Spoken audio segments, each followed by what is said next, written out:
ਜ਼ਿੰਦਗੀ ਇੱਕ ਮੌਕਾ ਹੈ।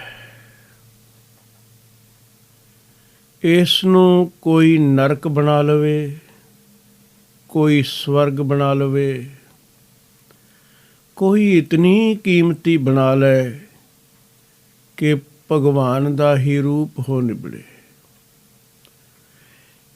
ਇਸ ਦੇ ਉਲਟ ਕੋਈ ਇੰਨਾ ਨੀਵਾਂ ਵੀ ਗਿਰ ਸਕਦਾ ਹੈ, ਡਿੱਗ ਸਕਦਾ ਹੈ ਕਿ ਉਹ ਸ਼ੈਤਾਨ ਹੈਵਾਨ ਹੋ ਨਿਬੜੇ।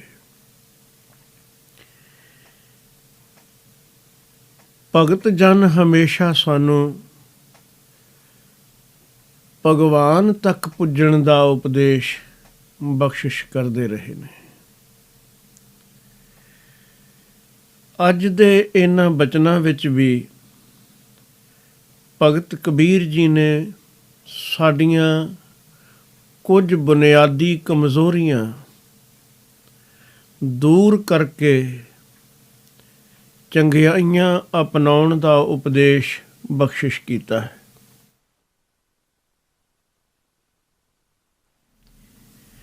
ਸਵਾਲ ਕੇਵਲ ਇੰਨਾ ਹੈ ਕਿ ਮਨੁੱਖ ਸਮਝੇ ਤੇ ਅਪਣਾ ਲਵੇ। 138ਵੇਂ ਸ਼ਲੋਕ ਅੰਦਰ ਕਬੀਰ ਸਾਹਿਬ ਫਰਮਾਉਂਦੇ ਹਨ, ਕਬੀਰ ਕਾਲ ਕਰੰਤਾ ਅਬਹਿ ਕਰ, ਅਬ ਕਰਤਾ ਸੋਇ ਤਾਲ, ਪਾਛੈ ਕਛੂ ਨ ਹੋਏਗਾ, ਜੋ ਸਿਰ ਪਰ ਆਵੈ ਕਾਲ। ਕਾਲ ਦਾ ਮਤਲਬ ਹੈ ਕੱਲ। ਬਹੁਤ ਦੂਰ ਤੱਕ ਦੇਖਿਆ ਜਾਏ, ਕੱਲ ਤੇ ਕਾਲ ਦੋਹਾਂ ਨੂੰ ਵੱਡੇ ਅੱਖਰ ਕੱਕਾ ਲੱਲਾ ਹੀ ਲੱਗਦੇ ਹਨ। ਕਾਲ ਦੇ ਕੱਕੇ ਨੂੰ ਅਸੀਂ ਕੰਨਾਂ ਲਗਾਉਂਦੇ ਹਾਂ, ਕੱਲ ਦੇ ਲੱਲੇ ਹੇਠ ਅੱਧਾ ਹਾਹਾ ਪਾਉਂਦੇ ਹਾਂ। ਇਤਨਾ ਹੀ ਅੰਤਰ ਹੈ। ਲੇਕਿਨ ਇਹ ਦੋਨੋਂ ਹੀ ਕੱਲ ਬੀਤਿਆ ਹੋਇਆ ਵੀ, ਆਉਣ ਵਾਲਾ ਵੀ, ਆਪਣੇ ਅੰਦਰ ਇੱਕ ਖਾਸ ਗੱਲ ਛੁਪਾਈ ਬੈਠੇ ਨੇ ਤੇ ਉਹ ਇਸ਼ਾਰਾ ਹੈ ਕਾਲ ਦਾ। ਬੀਤਿਆ ਹੋਇਆ ਸਮਾਂ ਜੋ ਕੱਲ ਬੀਤ ਗਿਆ, ਉਹ ਕਾਲ ਦੀ ਝੋਲੀ ਵਿੱਚ ਪੈ ਹੀ ਗਿਆ ਹੈ। ਲੱਖ ਯਤਨ ਕਰੀਏ, ਅਸੀਂ ਉਸ ਬੀਤੇ ਹੋਏ ਸਮੇਂ ਨੂੰ ਕਾਲ ਦੀ ਝੋਲੀ ਵਿੱਚੋਂ ਕੱਢ ਕੇ ਵਾਪਸ ਨਹੀਂ ਲਿਆ ਸਕਦੇ। ਕੋਈ ਕਦੀ ਨਹੀਂ ਲਿਆ ਸਕਿਆ। ਕੱਲ ਤਾਂ ਦੂਰ, ਪਲ ਵੀ ਵਾਪਸ ਨਹੀਂ ਮੋੜਿਆ ਜਾਂਦਾ। ਆਉਣ ਵਾਲਾ ਸਮਾਂ, ਆਉਣ ਵਾਲਾ ਕੱਲ, ਉਸ ਅੰਦਰ ਵੀ ਖਬਰ ਕਾਲ ਦੀ ਹੀ ਹੈ। ਕੋਈ ਗਾਰੰਟੀ ਨਹੀਂ ਕਿ ਅਸੀਂ ਆਉਣ ਵਾਲਾ ਕੱਲ ਦੇਖਣਾ ਹੈ ਜਾਂ ਨਹੀਂ ਦੇਖਣਾ ਹੈ।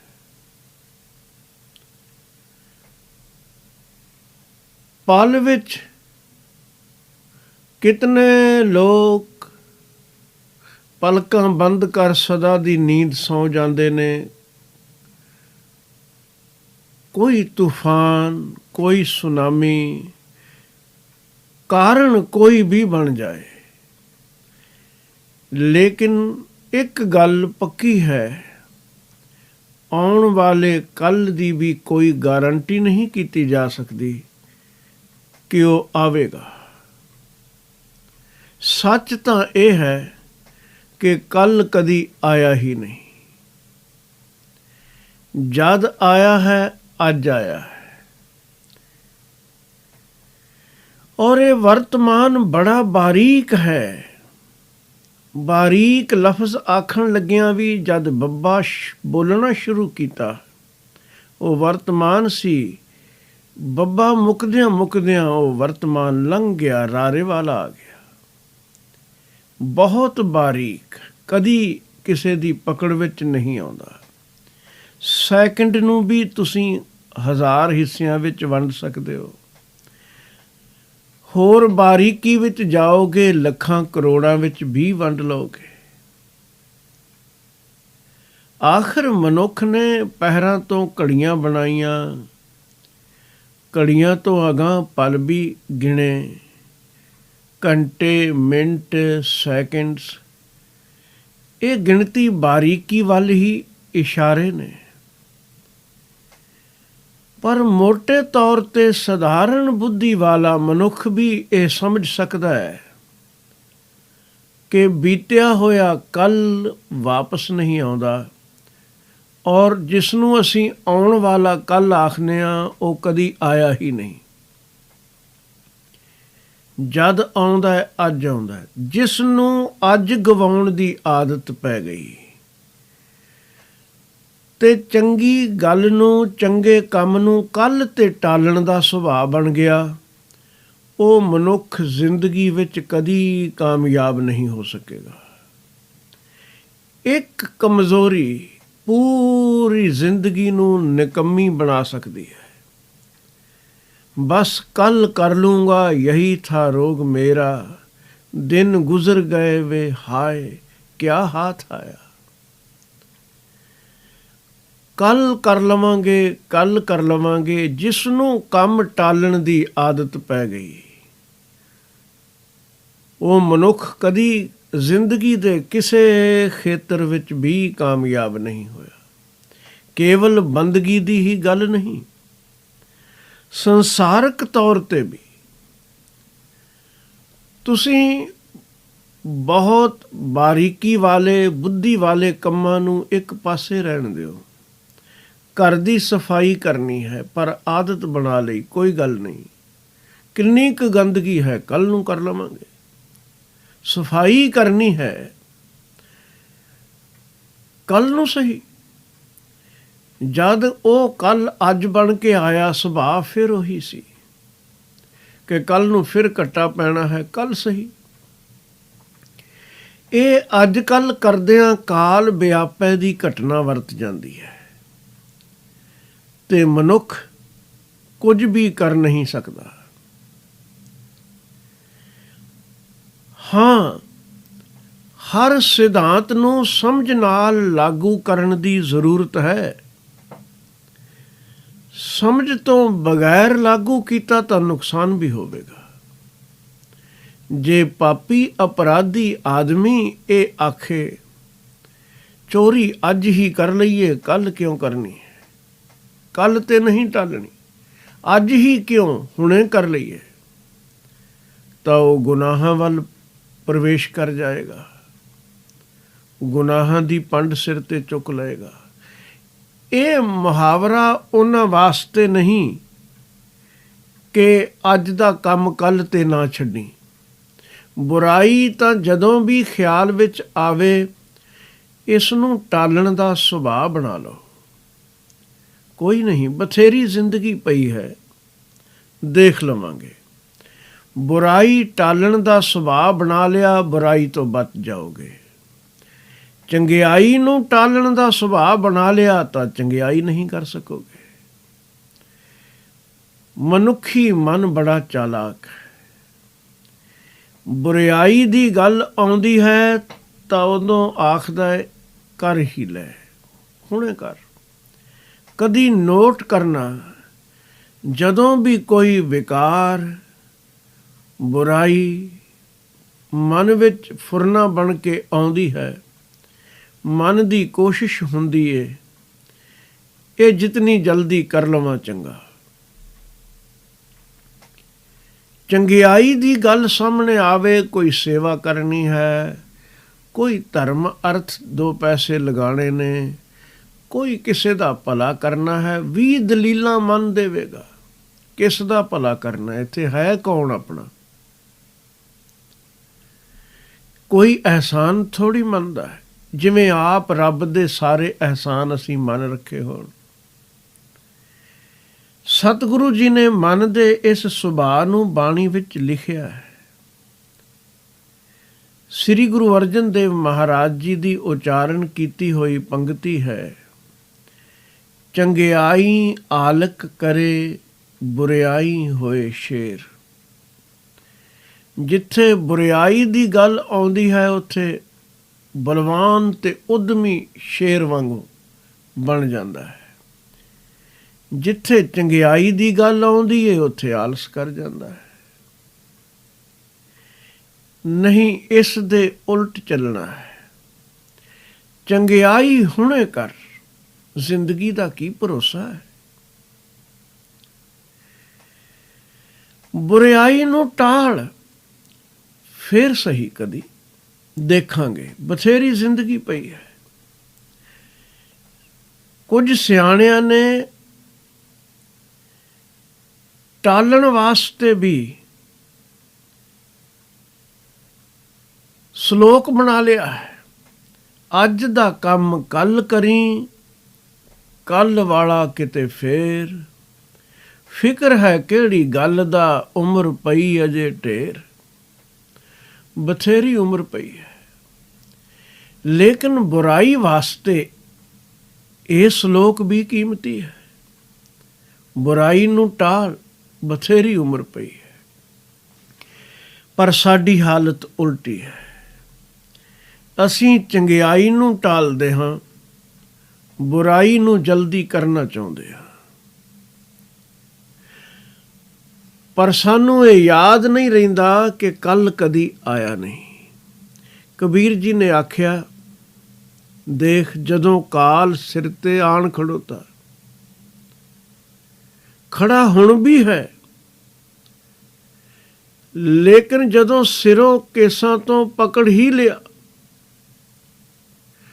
ਉਸ ਵੇਲੇ ਇੱਕ ਪਲ ਵੀ ਉਸਨੇ ਤੈਨੂੰ ਦੇਣਾ ਨਹੀਂ। ਕੱਲ ਦੀ ਤਾਂ ਗੱਲ ਛੱਡ, ਇੱਕ ਪਲ ਨਹੀਂ ਮਿਲੇਗਾ ਕਿ ਤੂੰ ਆਖੇ ਮੈਂ ਨੇਕੀ ਕਰ ਨਹੀਂ ਸਕਿਆ, ਜ਼ਿੰਦਗੀ ਬੀਤ ਗਈ ਹੈ, ਹੁਣ ਮੈਨੂੰ ਧਿਆਨ ਆਉਂਦਾ ਹੈ ਮੈਂ ਕੁਝ ਕਰ ਲਵਾਂ। ਇਹ ਤਰਲਾ ਮੌਤ ਦੇ ਅੱਗੇ ਮਨੁੱਖ ਮਾਰਦਾ ਹੈ। ਕਰੋ ਅਰਦਾਸ ਗਾਮ ਕਿਛ ਬਾਕੀ, ਨਗਰ ਵਿੱਚ ਲੈਣ ਦੇਣ ਹੈ, ਅੱਜ ਦਾ ਦਿਨ ਮੈਨੂੰ ਛੱਡ ਜਾਓ, ਮੈਂ ਨਿਬੇੜ ਲਵਾਂ। ਉਦੋਂ ਵੀ ਧਿਆਨ ਉਸੇ ਪਾਸੇ ਹੀ ਹੈ। ਕਰੋ ਅਰਦਾਸ ਗਾਮ ਕਿਛ ਬਾਕੀ, ਲਿਓ ਨਿਬੇਰ ਆਜ ਕੀ ਰਾਤੀ। ਕਿਛ ਵੀ ਖਰਚ ਤੁਮਾਰਾ ਸਾਰੋਂ, ਸੁਬਹ ਨਿਵਾਜ ਸਰਾਏ ਗੁਜ਼ਾਰੋ। ਕੱਲ ਦੀ ਨਮਾਜ਼ ਮੈਨੂੰ ਇਸ ਸੰਸਾਰ ਦੀ ਸਰਾਂ ਵਿੱਚ ਅਦਾ ਕਰ ਲੈਣ ਦਿਓ। ਕੁਝ ਤੁਹਾਡੇ ਲਈ ਵੀ ਖਰਚ ਪੱਲੇ ਬੰਨ੍ਹ ਲਵਾਂਗਾ। ਜਮਦੂਤਾਂ ਨੂੰ ਵੀ ਇੰਜ ਆਖਦਾ ਹੈ। ਪਰ ਸਤਿਗੁਰੂ ਜੀ ਨੇ ਬਾਣੀ ਅੰਦਰ ਫੈਸਲਾ ਦਿੱਤਾ ਹੈ, ਲਿਖਿਆ ਆਇਆ ਗੋਬਿੰਦ ਕਾ ਵਣਜਾਰਿਆ ਮਿੱਤਰਾ, ਉੱਠ ਚੱਲੇ ਕਮਾਣਾ ਸਾਥ। ਇੱਕ ਰੱਤੀ ਬਿਲਮ ਨਾ ਦੇਵਨੀ ਵਣਜਾਰਿਆ ਮਿੱਤਰਾ, ਉਹਨੀ ਤਕੜੇ ਪਾਏ ਹੱਥ। ਬੜੇ ਮਜ਼ਬੂਤ ਹੱਥ ਨੇ ਜਮਾਂ ਦੇ। ਤੂੰ ਰਾਤ ਮੰਗਣਾ, ਇੱਕ ਬਾਤ ਕਰਨ ਦਾ ਵਕਤ ਨਹੀਂ ਮਿਲੇਗਾ। ਇੱਕ ਪਲ ਵੀ ਨਹੀਂ, ਕੱਲ ਤਾਂ ਕਿਸ ਨੇ ਡਿੱਠਾ ਹੈ। ਕਬੀਰ ਜੀ ਕਹਿੰਦੇ ਨੇ, ਭਗਤੀ ਦੇ ਰਾਹ ਤੇ ਚੱਲਣ ਵਾਸਤੇ ਕੱਲ ਦੀ ਨਾ ਸੋਚੀ। ਮਾਲਕ ਦੀ ਯਾਦ ਵਿੱਚ ਜੁੜਨਾ ਹੁਣੇ ਜੁੜ। ਕਬੀਰ ਕਾਲ ਕਰੰਤਾ ਅਬਹਿ ਕਰ, ਅਬ ਕਰਤਾ ਸੋਏ ਤਾਲ। ਜਿਹੜਾ ਅਸੀਂ ਹੁਣੇ ਲਫ਼ਜ਼ ਆਖਦੇ ਹਾਂ ਨਾ, ਅਸੀਂ ਹੁਣੇ ਵਿੱਚ ਵੀ ਕਈ ਵਾਰੀ ਟਾਲ ਜਾਂਦੇ ਹਾਂ।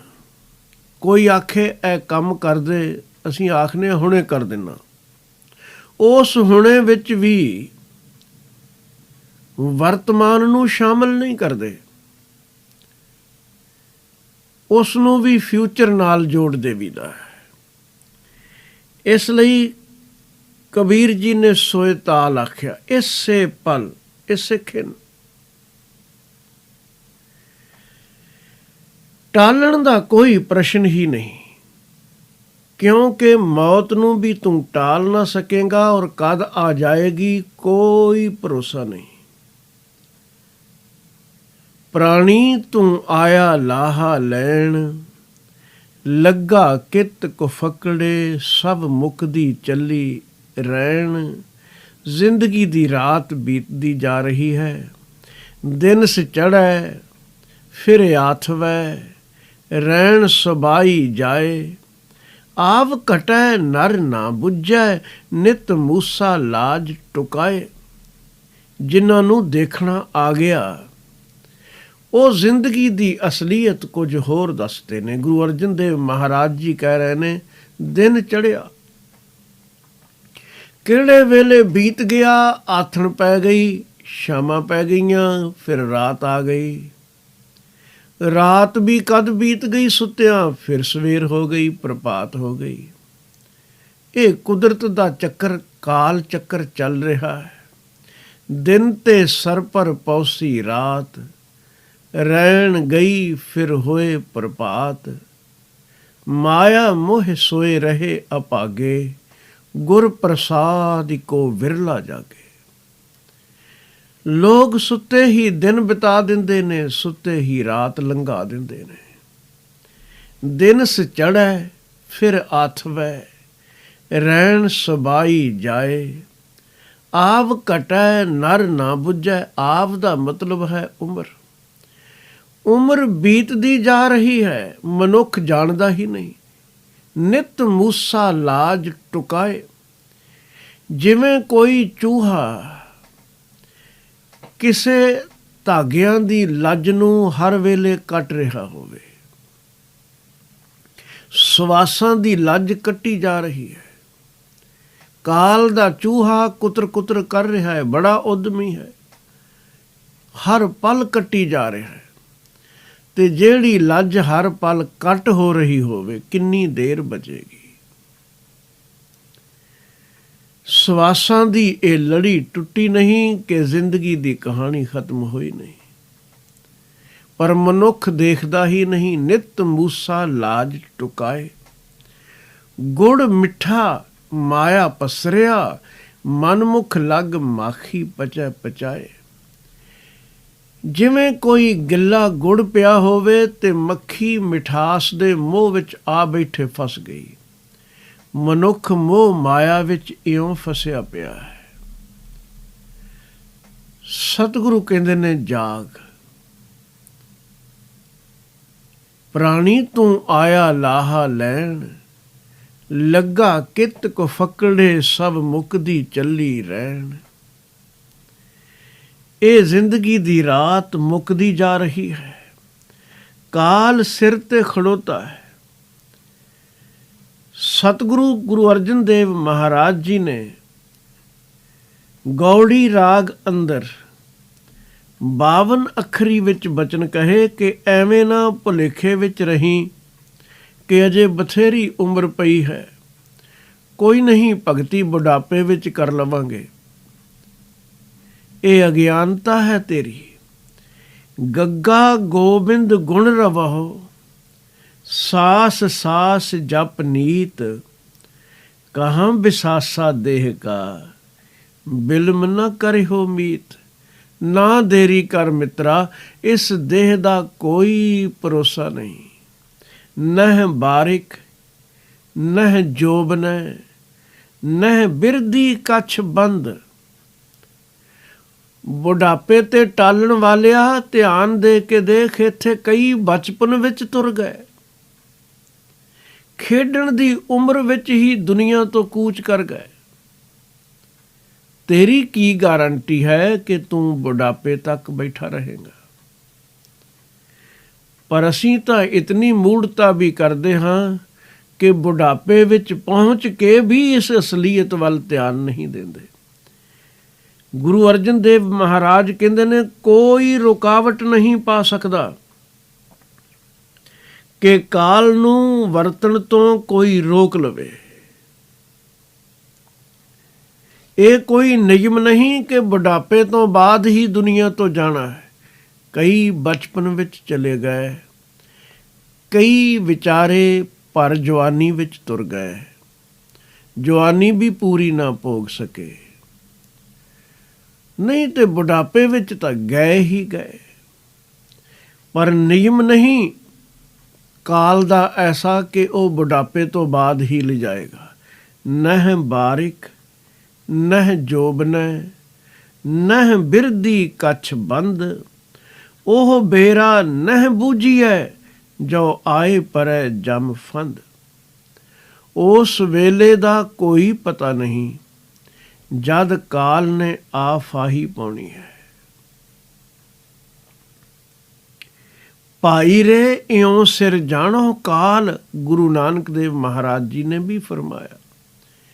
ਇਉਂ ਸਮਝੀ ਕਾਲ ਨੂੰ ਸਿਰ ਤੇ, ਜਿਉਂ ਮੱਛੀ ਤਿਉਂ ਮਾਨਸਾ ਪਵੈ ਅਚਿੰਤਾ ਜਾਲ। ਮੱਛੀ ਤਾਂ ਕਲੋਲ ਕਰਦੀ ਸੀ ਪਰ ਮਾਛੀ ਨੇ ਆ ਜਾਲ ਪਾਇਆ। ਜੋ ਯਾਦ ਚਿੱਤ ਹੀ ਨਹੀਂ ਸੀ ਉਹ ਵਰਤ ਗਿਆ।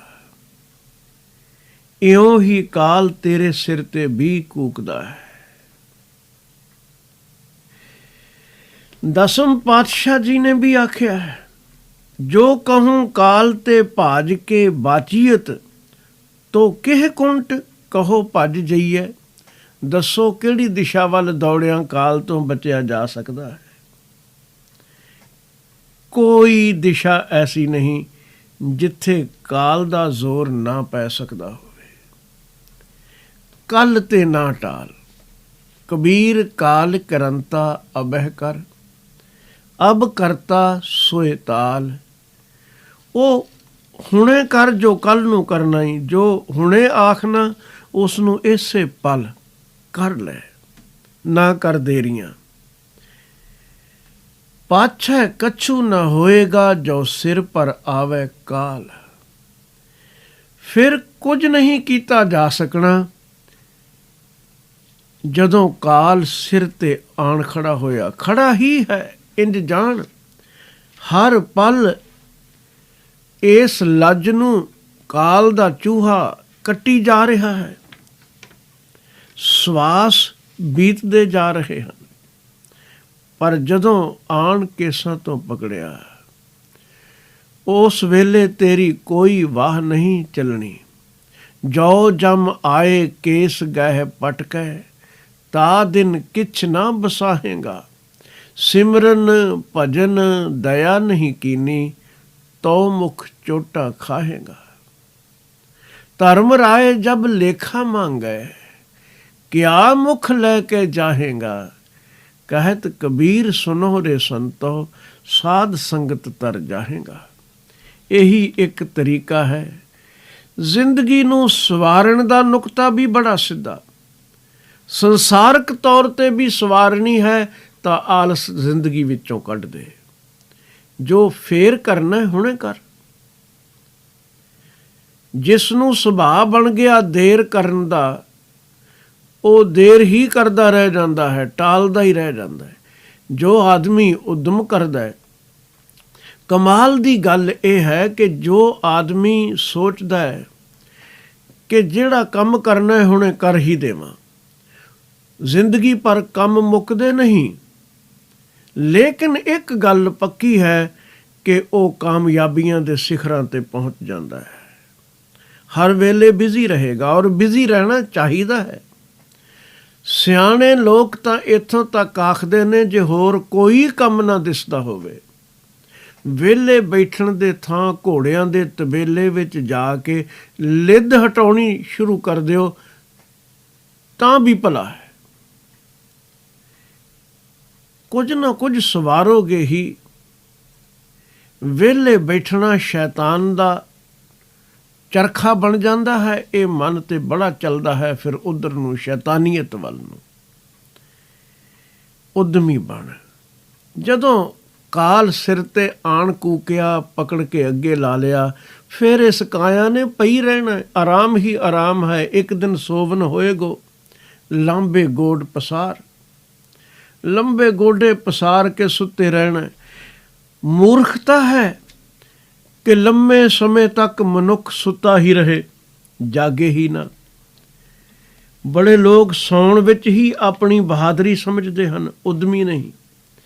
ਪਰ ਨਹੀਂ, ਉਦਮ ਦੀ ਜ਼ਰੂਰਤ ਹੈ। ਨੀਂਦਰ ਤਾਂ ਇੱਕ ਦਿਨ ਐਸੀ ਆਉਣੀ ਹੈ ਜਿਹੜੀ ਕਦੀ ਖੁੱਲ੍ਹਣੀ ਹੀ ਨਹੀਂ। ਸਦਾ ਦੀ ਨੀਂਦ ਸੌਂ ਗਿਆ, ਅਸੀਂ ਆਖਦੇ ਹਾਂ ਦੁਨੀਆ ਤੋਂ ਤੁਰ ਗਏ ਪ੍ਰਾਣੀ ਨੂੰ। ਜਦੋਂ ਕਾਲ ਸਿਰ ਤੇ ਆਣ ਕੂਕਿਆ, ਕੁਝ ਨਾ ਕਰ ਸਕੇਗਾ। ਪਾਛੈ ਕਛੂ ਨਾ ਹੋਏਗਾ, ਜੋ ਸਿਰ ਪਰ ਆਵੈ ਕਾਲ। ਕਬੀਰ ਐਸਾ ਜੰਤ ਇੱਕ ਦੇਖਿਆ, ਜੈਸੀ ਧੋਈ ਲਾਖ। ਦਿਸੈ ਚੰਚਲ ਬਹੁ ਗੁਣਾ, ਮਤ ਹੀਨਾ ਨਾਪਾਕ। ਇਹ ਪ੍ਰਭੂ ਨੂੰ ਚੇਤੇ ਨਾ ਕਰਨ ਵਾਲਾ ਇਨਸਾਨ ਵੀ ਬਾਹਰੋਂ ਬੜੀ ਫਬਾਵਟ ਨਾਲ ਵਿਚਰਦਾ ਹੈ। ਸਾਡੀਆਂ ਅੱਖਾਂ ਕਿਉਂਕਿ ਬਾਹਰ ਹੀ ਵੇਖਦੀਆਂ ਹਨ, ਅਸੀਂ ਦੁਨਿਆਵੀ ਚਮਕ ਦਮਕ ਦੇਖ ਕੇ ਐਸਾ ਸੋਚਦੇ ਹਾਂ ਇਹ ਆਦਮੀ ਬੜਾ ਵੱਡਾ ਹੈ। ਬਸਤਰ ਕੀਮਤੀ ਪਹਿਨੇ ਹੋਏ ਨੇ, ਦੇਖ ਦਿਖਾਵਾ ਪੂਰਾ ਹੈ। ਅੰਦਰ ਭਾਵੇਂ ਨਿਰੀ ਕਾਲਖ ਤੇ ਬੇਈਮਾਨੀ ਭਰੀ ਹੋਈ ਹੋਵੇ, ਅੰਦਰਲੀ ਤਸਵੀਰ ਤਾਂ ਕੋਈ ਗੁਰੂ ਨਾਨਕ ਹੀ ਦੇਖੇ ਤਾਂ ਦੇਖੇ ਕਿ ਮਲਕ ਭਾਗੋ, ਇਹ ਤੇਰਾ ਚਲਾਇਆ ਹੋਇਆ ਭੋਜਨ, ਲਾਇਆ ਹੋਇਆ ਲੰਗਰ ਖਾਣ ਦੇ ਕਾਬਲ ਨਹੀਂ। ਇਹ ਪੂੜੀਆਂ ਨਹੀਂ, ਗਰੀਬਾਂ ਦਾ ਖੂਨ ਨਿਚੋੜਿਆ ਹੋਇਆ ਹੈ। ਔਰ ਨਾਨਕ ਗਰੀਬਾਂ ਦਾ ਖੂਨ ਪੀਣ ਦਾ ਆਦੀ ਨਹੀਂ। ਸਤਿਗੁਰੂ ਆਖ ਦਿੰਦੇ ਨੇ, ਇਨਕਾਰ ਕਰ ਦਿੰਦੇ ਨੇ। ਪਰ ਅਸੀਂ ਆਮ ਤੌਰ ਤੇ ਬਾਹਰ ਦੀ ਚਮਕ ਦਮਕ ਦੇਖਦੇ ਹਾਂ, ਇਸੇ ਲਈ ਭੁੱਲਦੇ ਤੇ ਭਟਕਦੇ ਹਾਂ।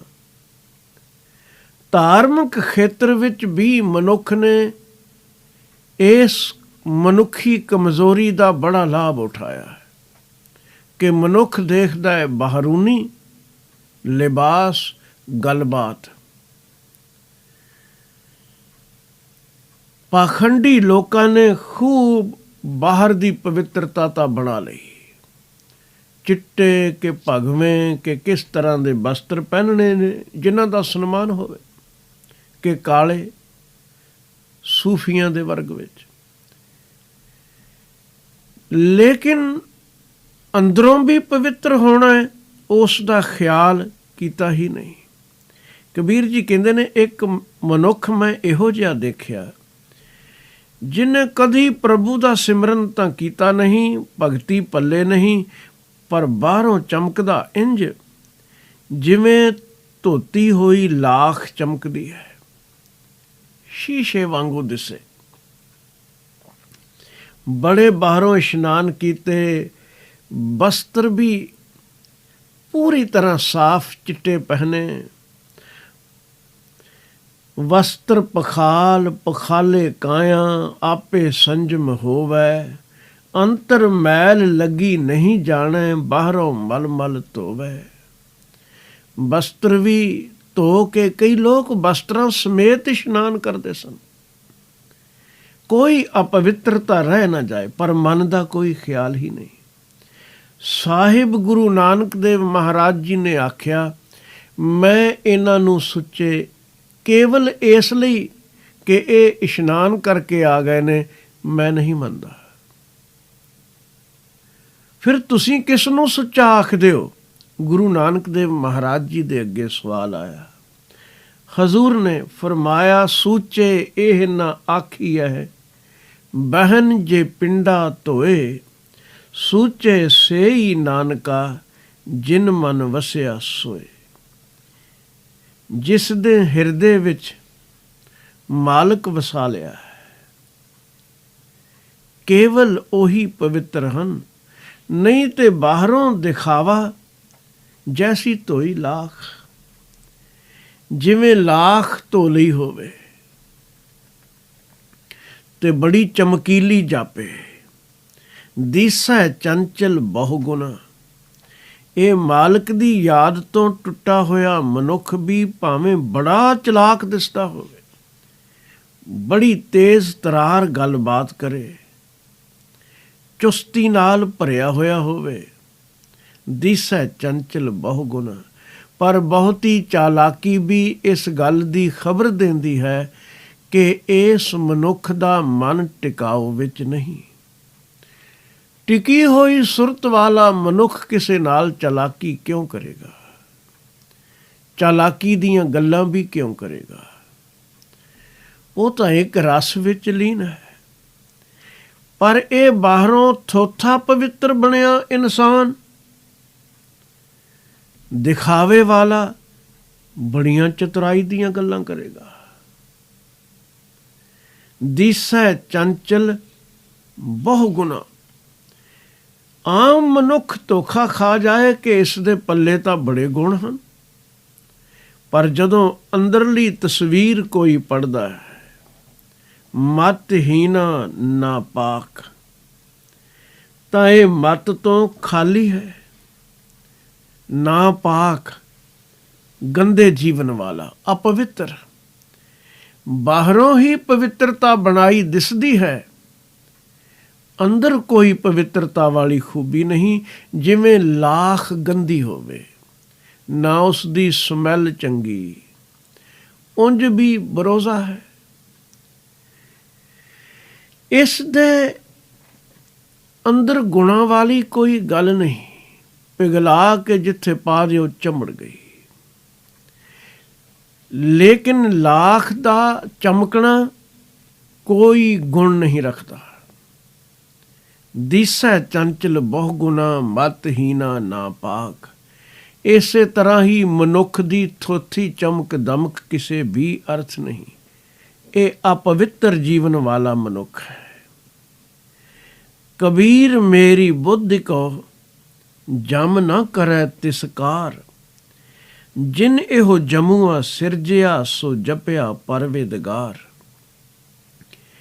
ਕਬੀਰ ਜੀ ਕਹਿੰਦੇ ਨੇ, ਮਾਲਕ ਦੀ ਯਾਦੋਂ ਕੁੱਥਾ ਮਨੁੱਖ ਤਾਂ ਲਾਖ ਵਰਗਾ ਸੀ, ਬੜਾ ਚੰਚਲ ਸੀ, ਚਾਲਾਕ ਸੀ, ਦਿਖਾਉਂਦਾ ਇੰਝ ਸੀ ਜਿਵੇਂ ਗੁਣਾਂ ਨਾਲ ਭਰਿਆ ਹੋਇਆ ਹੋਵੇ, ਪਰ ਸੀ ਅਕਲ ਤੋਂ ਹੀਣਾ ਤੇ ਫਿਟਕਾਰ ਦੇ ਯੋਗ। ਕਿਉਂਕਿ ਜ਼ਿੰਦਗੀ ਵਿੱਚ ਅੰਦਰ ਗੁਣ ਕੋਈ ਵੀ ਨਹੀਂ। ਪਰ ਹੁਣ ਇਸ ਸ਼ਲੋਕ ਵਿੱਚ ਕਬੀਰ ਜੀ ਤਸਵੀਰ ਉਸ ਦੀ ਬਿਆਨ ਕਰਦੇ ਨੇ ਜਿਸ ਨੇ ਪ੍ਰਭੂ ਭਗਤੀ ਦਾ ਰਸ ਮਾਣਿਆ ਹੈ। ਆਖਣ ਲੱਗੇ, ਮੇਰੇ ਤੇ ਮਾਲਕ ਦੀ ਕਿਰਪਾ ਹੋ ਗਈ। ਜਮ ਰਾਜ ਵੀ ਮੇਰੀ ਅਕਲ ਨੂੰ ਫਿਟਕਾਰ ਨਾ ਪਾ ਸਕੇਗਾ, ਮੰਦਾ ਨਾ ਕਹਿ ਸਕੇਗਾ। ਕਬੀਰ ਮੇਰੀ ਬੁੱਧਿ ਕੋ, ਜਮ ਨਾ ਕਰੈ ਤਿਸਕਾਰ। ਤਿਰਸਕਾਰ ਨਾ ਹੁੰਦਾ ਹੈ, ਫਿਟਕਾਰ ਨਾ, ਲਾਹਨਤ ਪਾਉਣੀ, ਨਿਰਾਦਰ ਕਰਨਾ। ਜ਼ਿੰਦਗੀ ਨੂੰ ਕਿਸੇ ਵੀ ਤਰ੍ਹਾਂ ਦੀ ਬਣਾਇਆ ਜਾ ਸਕਦਾ ਹੈ। ਯਹੀ ਜ਼ਿੰਦਗੀ ਮੁਸੀਬਤ, ਯਹੀ ਜ਼ਿੰਦਗੀ ਮੁਸਰਤ, यही जिंदगी हकीकत, यही जिंदगी फसाना। जैसी बना लो। एक है जिसने लाख वर्गी बना ली है, बाहर चमक दमक है, अंदर गंद है। एक है जिसने सादगी विच रह के सिरजणहार नूं सिमरिया है। ਉਹ उत्तम बुद्धि है, उस नूं जम भी फिटकार ना पा सकेगा। कबीर मेरी बुद्धि को, जम ना करे तिसकार। जिन एहो जमुआ सिरजिया, सो जपिया परविदगार। क्योंकि मैं उस पालनहार परवदगार प्रभु नूं जपिया है जिसने इस जम नूं भी बनाया है। ये जम भी उसदा गुलाम है, स्वतंत्र नहीं। ਇਸ ਦੀ ਵੀ ਇੰਨੀ ਔਕਾਤ ਨਹੀਂ ਕਿ ਬੰਦਗੀ ਵਾਲੇ ਹਿਰਦੇ ਉੱਪਰ ਆਪਣਾ ਬਲ ਪਾ ਸਕੇ। ਜਹ ਸਾਧੂ ਗੋਬਿੰਦ ਭਜਨ, ਕੀਰਤਨ ਨਾਨਕ ਨੀਤ। ਨਾ ਹੋ ਨਾ ਤੂੰ ਨਹਿ ਛੁਟੈ, ਨਿਕਟ ਨਾ ਜਾਈਓ ਦੂਤ। ਇਸ ਦਾ ਕੋਈ ਜ਼ੋਰ ਨਹੀਂ ਪੈਂਦਾ ਉੱਥੇ। ਜਿਨ ਇਹੋ ਜਮੂਆ ਸਿਰਜਿਆ, ਸੋ ਜਪਿਆ ਪਰਵਿਦਗਾਰ। ਜਿਸ ਮਾਲਕ ਨੇ ਇਹ ਜਮ ਬਣਾਇਆ ਹੈ, ਉਸ ਮਾਲਕ ਨਾਲ ਸਾਂਝ ਬਣ ਗਈ। ਜਦੋਂ ਮਾਲਕ ਨਾਲ ਮਿੱਤਰਤਾ ਬਣ ਜਾਏ ਤੇ ਮਾਲਕ ਦੇ ਗੁਲਾਮ ਵੀ ਗੁਲਾਮ ਹੋ ਜਾਇਆ ਕਰਦੇ ਨੇ। ਉਹਨਾਂ ਨੂੰ ਵੀ ਪਤਾ ਹੈ ਇਹ ਮਾਲਕ ਦਾ ਮਿੱਤਰ ਹੈ, ਆਦਰ ਦਿੰਦੇ ਨੇ। ਰੇ ਰੇ ਦਰਗਹ ਕਹੈ ਨਾ ਕੋ, ਆਓ ਬੈਠ ਆਦਰ ਸ਼ੁਭ ਦੇਉ। ਉਆ ਮਹਿਲੀ ਪਾਵਹਿ ਤੂੰ ਬਾਸਾ, ਜਨਮ ਮਰਨ ਨਹਿ ਹੋਏ ਬਿਨਾਸਾ। ਅਵਸਥਾ ਹੀ ਬਦਲ ਗਈ। ਕਬੀਰ ਜੀ ਨੇ ਇਸ ਤੋਂ ਅਗਲਾ ਸ਼ਲੋਕ ਉਚਾਰਿਆ, ਕਬੀਰ ਕਸਤੂਰੀ ਭਇਆ ਭਵਰ ਭਏ ਸਭ ਦਾਸ। ਜਿਉਂ ਜਿਉਂ ਭਗਤ ਕਬੀਰ ਕੀ, ਤਿਉਂ ਤਿਉਂ ਰਾਮ ਨਿਵਾਸ। ਕਬੀਰ ਦਾ ਅਰਥ ਹੁੰਦਾ ਹੈ ਸਭ ਤੋਂ ਵੱਡਾ। ਨਿਰੰਕਾਰ ਪਰਮਾਤਮਾ ਨੂੰ ਭਗਤ ਕਬੀਰ ਜੀ ਕਬੀਰ ਆਖ ਰਹੇ ਹਨ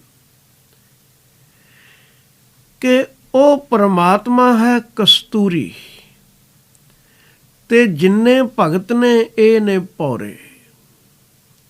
ਜਿਵੇਂ ਭੌਰੇ ਫੁੱਲ ਦੀ ਖੁਸ਼ਬੂ ਵਿੱਚ ਮਸਤ ਹੋ ਜਾਵਣ, ਤੇ ਜਿੱਥੇ ਗੰਦਗੀ ਹੈ ਉੱਧਰ ਕਦੀ ਨਾ ਜਾਵਣ। ਭੌਰਾ ਨਹੀਂ ਜਾਏਗਾ।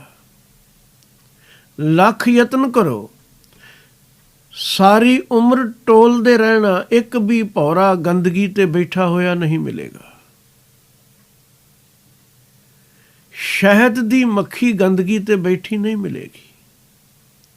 ਉਹਨਾਂ ਦੀ ਪ੍ਰੀਤ ਹੈ ਖੁਸ਼ਬੂ ਨਾਲ, ਰਸ ਨਾਲ। ਉਹ ਖੁਸ਼ਬੂਆਂ ਮਾਣਦੇ ਨੇ, ਫੁੱਲਾਂ ਦਾ ਰਸ ਚੂਸਦੇ ਨੇ, ਆਨੰਦਿਤ ਹੁੰਦੇ ਹਨ।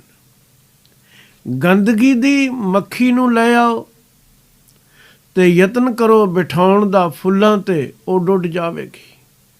ਉਸ ਨੂੰ ਖੁਸ਼ਬੂ ਪਾਉਂਦੀ ਨਹੀਂ, ਗੰਦਗੀ ਤੇ ਖੁਦ ਜਾ ਕੇ ਬੈਠੇਗੀ। ਆਪਣੀ ਆਪਣੀ ਬਿਰਤੀ ਹੈ। ਪ੍ਰਭੂ ਦੇ ਦਾਸ ਉਹ ਨੇ ਜਿਹੜੇ ਭੌਰੇ ਬਣ ਗਏ ਰੱਬੀ ਨਾਮ ਦੀ ਖੁਸ਼ਬੂ ਦੇ। ਤੇ ਖੁਸ਼ਬੂਆਂ ਵਿੱਚੋਂ ਕਸਤੂਰੀ ਨੂੰ ਬੜਾ ਵਿਸ਼ੇਸ਼ ਆਦਰ ਦਿੱਤਾ ਜਾਂਦਾ ਹੈ। ਪਰਮਾਤਮਾ ਉੱਤਮ ਕਸਤੂਰੀ ਹੈ। ਕਬੀਰ ਕਸਤੂਰੀ ਭਇਆ ਭਵਰ ਭਏ ਸਭ ਦਾਸ। ਜਿਉਂ ਜਿਉਂ ਭਗਤ ਕਬੀਰ ਕੀ, ਤਿਉਂ ਤਿਉਂ ਰਾਮ ਨਿਵਾਸ। ਜਿਵੇਂ ਜਿਵੇਂ ਉਸ ਵੱਡੇ ਪਰਮਾਤਮਾ ਦੀ ਭਗਤੀ ਵਿੱਚ ਭਗਤ ਜਨ ਲੀਨ ਹੁੰਦੇ ਹਨ, ਤਿਵੇਂ ਤਿਵੇਂ ਉਹਨਾਂ ਦੇ ਹਿਰਦੇ ਵਿੱਚ ਪ੍ਰਭੂ ਪ੍ਰਤੱਖ ਹੋਈ ਜਾਂਦਾ ਹੈ। ਸੁਰਤ ਟਿਕੀ ਹੈ ਤਾਂ ਸਿਰਜਣਹਾਰ ਦੂਰ ਨਹੀਂ। ਸਿਰਜਣਹਾਰ ਦੇ ਕੌਤਕ ਉਸ ਦੀਆਂ ਰਮਜ਼ਾਂ ਵਿੱਚ ਵੀ ਭਗਤ ਸਾਂਝੀਦਾਰ ਬਣ ਜਾਂਦਾ ਹੈ। ਉਸ ਨੂੰ ਕੁਦਰਤ ਵਿੱਚ ਵਰਤਦੇ ਕ੍ਰਿਸ਼ਮੇ ਦਿਖਾਈ ਦਿੰਦੇ ਨੇ, ਪ੍ਰਤੀਤ ਹੁੰਦੇ ਨੇ। ਉਹ ਮਾਣਦਾ ਹੈ, ਜਾਣਦਾ ਹੈ, ਪ੍ਰਸੰਨ ਹੁੰਦਾ ਹੈ। ਜੰਮ ਕਿਵੇਂ ਫਿਟਕਾਰ ਪਾ ਸਕੇ ਐਸੀ ਅਕਲ ਨੂੰ? ਕਿਸੇ ਦੀ ਕੋਈ ਜੁਰਤ ਨਹੀਂ ਕਿ ਇਸ ਪਵਿੱਤਰ ਅਕਲ ਨੂੰ ਕੋਈ ਮੰਦਾ ਆਖ ਸਕੇਗਾ। ਕਬੀਰ ਕਸਤੂਰੀ ਭਇਆ ਭਵਰ ਭਏ ਸਭ ਦਾਸ। ਜਿਉਂ ਜਿਉਂ ਭਗਤ ਕਬੀਰ ਕੀ, ਤਿਉਂ ਤਿਉਂ ਰਾਮ ਨਿਵਾਸ। 142ਵੇਂ ਸ਼ਲੋਕ ਅੰਦਰ ਕਬੀਰ ਜੀ ਫਰਮਾਉਂਦੇ ਨੇ, ਕਬੀਰ ਗਹ ਗਚ ਪਰਿਓ ਕੁਟੰਬ ਕੈ, ਕਾਂਠੈ ਰਹਿ ਗਇਓ ਰਾਮ। ਆਏ ਪਰੇ ਧਰਮ ਰਾਏ ਕੇ ਬੀਚਹਿ ਧੂਮਾ ਧਾਮ। ਪਰ ਜੋ ਮਨੁੱਖ ਪ੍ਰਭੂ ਭਗਤੀ ਵੱਲੋਂ ਤਾਂ ਖਾਲੀ ਰਿਹਾ ਤੇ ਗਹਿ ਗਚ ਗਾੜ ਵਿੱਚ, ਦੁਨੀਆ ਦੀ ਰੌਣਕ ਵਿੱਚ, ਘਮਸਾਨ ਵਿੱਚ ਉਲਝ ਗਿਆ, ਕੁਟੰਬ ਦੇ ਗਹਿ ਗਚ ਵਿੱਚ, ਪਰਿਵਾਰ ਦੇ ਝਮੇਲਿਆਂ ਵਿੱਚ ਹੀ ਜ਼ਿੰਦਗੀ ਲੰਘਾ ਦਿੱਤੀ। ਕੋਲੂ ਦਾ ਬੈਲ ਜਿਵੇਂ ਸਾਰਾ ਦਿਨ ਭਾਵੇਂ ਕਿਤਨਾ ਤੇਜ਼ ਕਿਉਂ ਨਾ ਚੱਲੇ, ਪਰ ਉੱਥੇ ਹੀ ਘੁੰਮੀ ਜਾਂਦਾ ਹੈ, ਪਹੁੰਚਦਾ ਕਿਧਰੇ ਵੀ ਨਹੀਂ।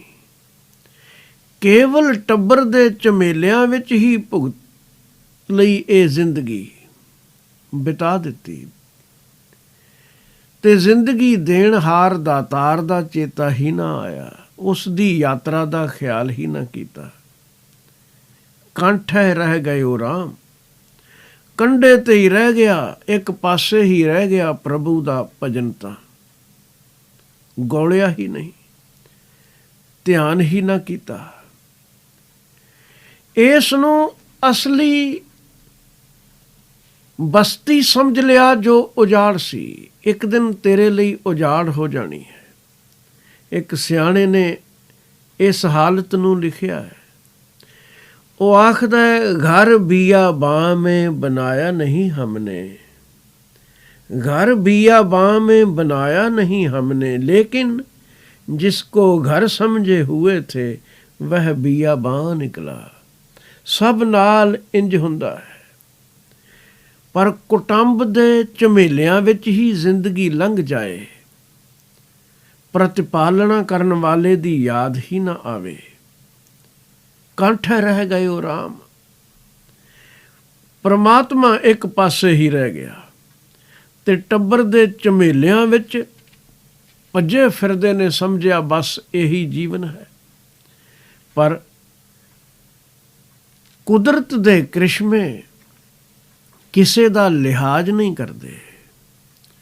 ਪਰਮਾਤਮਾ ਦੇ ਅਸੂਲ ਸਭ ਲਈ ਸਾਂਝੇ ਹਨ ਔਰ ਵਰਤ ਕੇ ਰਹਿੰਦੇ ਨੇ। ਅਟੱਲ ਸੱਚਾਈਆਂ ਨੇ, ਜਨਮ ਤੋਂ ਬਾਅਦ ਮੌਤ ਨਿਸ਼ਚਿਤ ਹੈ, ਵਰਤੇਗੀ।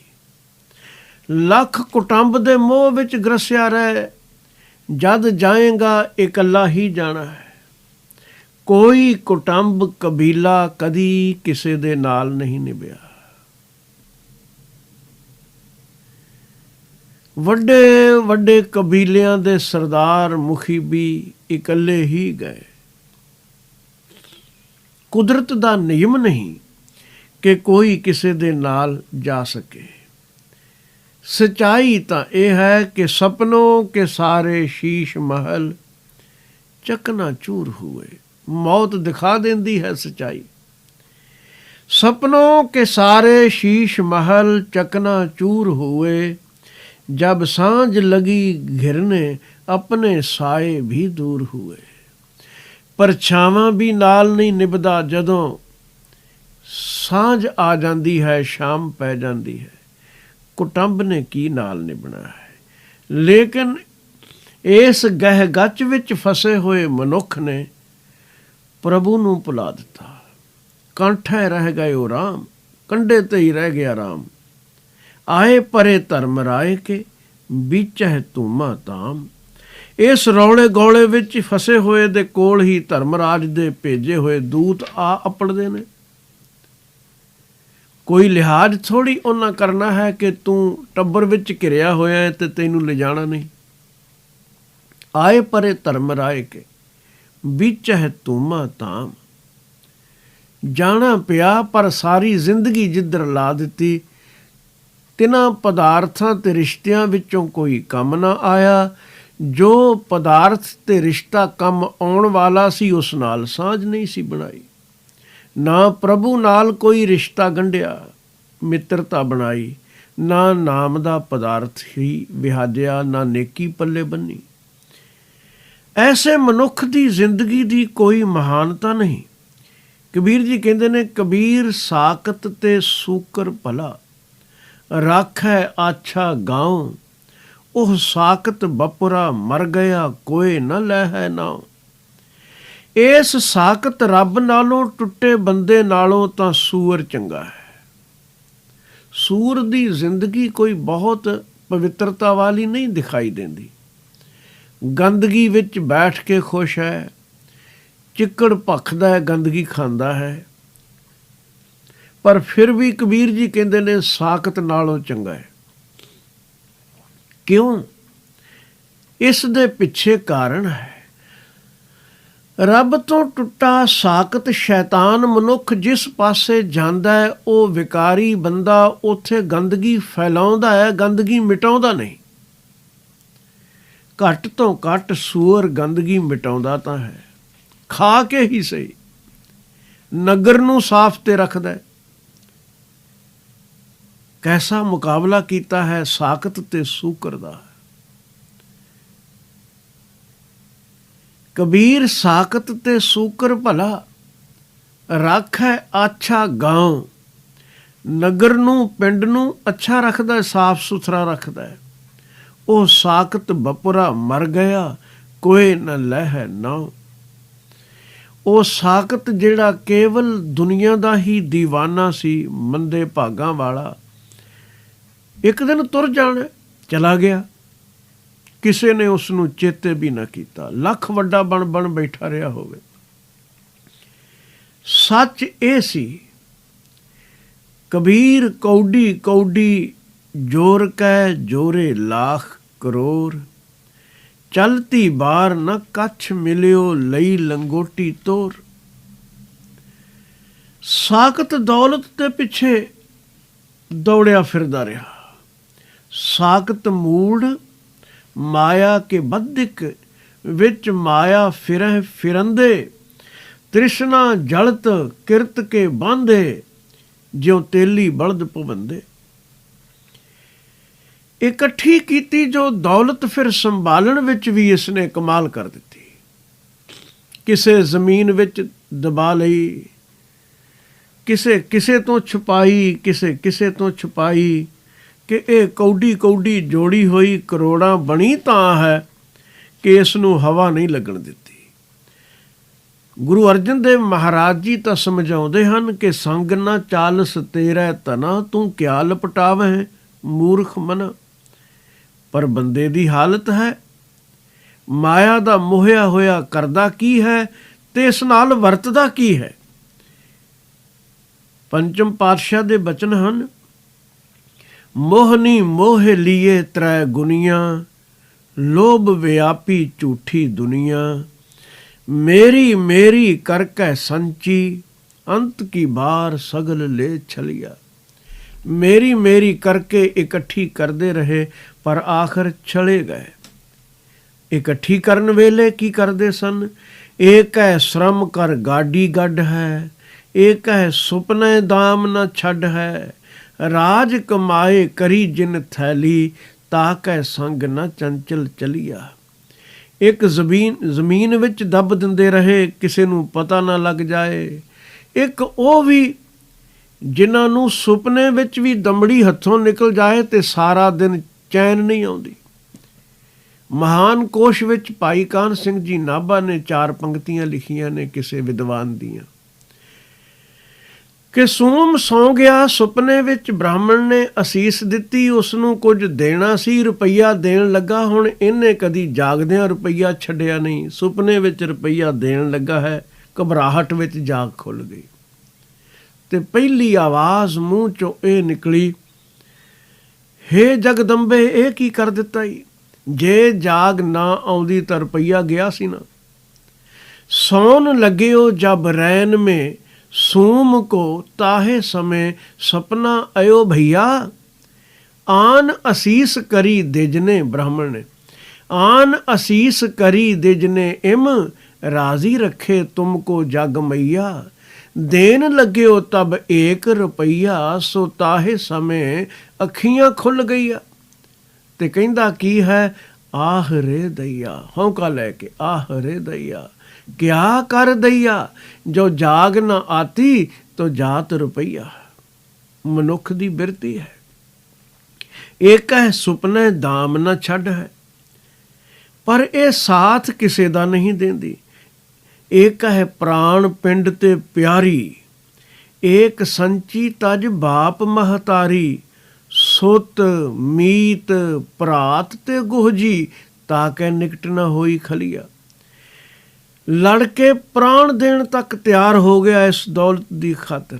ਸਰੀਰ ਨਾਲੋਂ ਵੀ ਪ੍ਰਾਣਾਂ ਨਾਲੋਂ ਪਿਆਰੀ ਸਮਝੀ। ਕਈਆਂ ਨੇ ਦੌਲਤ ਦੀ ਖਾਤਰ ਮਾਂ ਬਾਪ ਦਾ ਨਿਰਾਦਰ ਕੀਤਾ, ਤਿਆਗ ਦਿੱਤੇ। ਤਿਨਾਂ ਦੀ ਸੇਵਾ ਬੁਢਾਪੇ ਵਿੱਚ ਕਰਨੀ ਪਈ, ਕੁਝ ਖਰਚ ਆਵੇਗਾ, ਕੀ ਜ਼ਰੂਰਤ ਹੈ? ਦੌਲਤ ਬਚ ਜਾਏ।